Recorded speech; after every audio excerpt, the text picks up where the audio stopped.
जी अस्सलाम वालेकुम।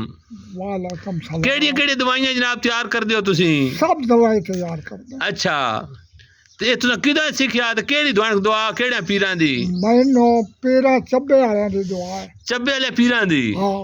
ओ तुसी उदे किदे किवें गए आयो? गौस पाक पीर जनाब दस्तगीर कुल पीरां दा पीर जा ओला वो पोतरा जी ओला दा मैं पुत्र नो गो नंदा मैं मुरीद हाँ। सही है ते ओ तुसी हुणां दे मरीद हो? हाँ बिल्कुल। अच्छा ए उन्हां तुहानू दुआ दित्ती? वाह ओला दुआ दित्ती। अच्छा। बड़ा बटिया दी जेड़ी अगे गल तैन पे दसना जी ओन मैं मां सदया हां अखी चो नबीनी सही है ओदे बिराउन मैं मिर्जन सदया प्यो सही है मैनू सा बोए भी आखी आई। अच्छा। आना लोग जी जी मैं उन्हें आख्या मैं कायनू लेनी मिल गया सही है उस में चाट मारी अच्छा मैं डठो जी ओ भरजाई होती भी तो बहन भी अगा वगिया उन्हें आख्या मिर्जा की होगी हाँ छोरे रुपया बरना हाँ मैं तो मिर्जा 3 साल सनस से रखा अतले गुलाम के ओ पिंडी भटिया तो अगा पिंडी भटिया तो केड़े नो?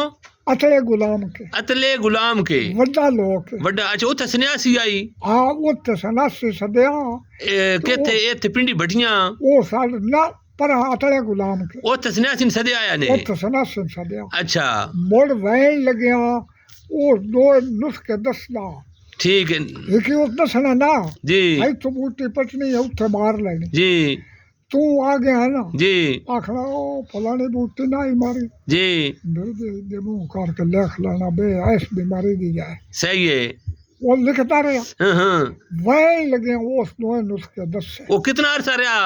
वो 6 महीने रहा। ਤੁਹਾਡੇ ਕੋਲ 6 ਮਹੀਨੇ ਉਹ ਸੰਨਿਆਸੀ 6 ਰਿਹਾ? महीने रहा ਜੀ खुदा दी कसम उन ठिगड़े भी बम्बई जुत्ती लै दिते ठिगड़े भी ले ਦਿੱਤੇ ਜੁੱਤੀ ਵੀ जुत्ती भी ਨੁਕਸਾ ਉਹ ਸਹੀ ਨਾ ਹੀ ਦੱਸਦਾ लै वहन लगे वो सा क्या मिल गया जी गुल्ला बिराए जी तू प्यो है जी मैं आए दोनों नुस्खे तुहानू दसी गई ठीक है एक पां दा जी आ पां पख भी हुंदी जी जी ते एक को आ कमजोरी वाला जी आ जेड़ी मैं गोलियां बनाईयां जी जी ये उस दसया जी मैं लग्या अच्छा उस तक रोमी सिंगरा ले लेना जी 14 अंडे ले लेने जी मुड़ देसी घ्यो लेना जी 21 साने लेने जी उन भी चोट पाउना जी मुड़ वो रगड़ना जी ते रगड़ के ते मुड़ वो घ्यो खाने दे कम्मे दा नहीं रहा वो बन वेंदी मालिश जी ओ असा के गाल बहुत पक कर छड़े हना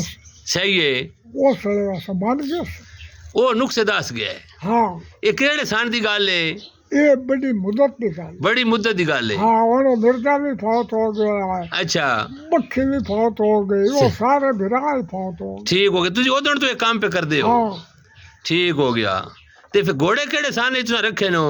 घोड़े मैं छड़े हुए ठीक है मैंने ठीक है मैं रखे कोई ना एक घोड़ी मेरे आई जी वो मर गई आई और ਚੱਕ ਨਹੀਂ ਚੌਕੀ ਤੋਂ ਜੀ ਬਿਆਸੇ ਚਾਕੂ ਜਾ ਉੱਥੇ ਭਾਗ ਮੈਂ ਆਪਣਾ ਬਲਵਾਲ ਦਾ ਸਨਾਸੀ ਉਸ ਦੀ ਬੋਏ ਮੈਂ ਗੱਡਾ ਸਹੀ ਹੈ ਉਹ ਵੀ ਸੰਨਿਆਸੀ ਆ ਨਾ ਸਨਾਸੀ ਨਾ ਉਹ ਜ਼ਿੰਮੇਦਾਰ ਠੀਕ ਹੋ ਗਿਆ ਤਰੇ ਮਰਬੇ ਬੋਏ ਆਸ ਉਹ ਸੀ ਗੱਡਦੇ ਆਸ ਜੀ ਉੱਥੇ ਮੇਰੇ ਘੋੜੀ ਮੋਈ ਆਈ ਸਹੀ ਪਿੱਛੇ ਮੈਂ ਮੋੜ ਜੁੜੀ ਕਾ ਠੀਕ ਹੋ ਗਿਆ ਨਾ ਮੈਂ ਲਈ ਠੀਕ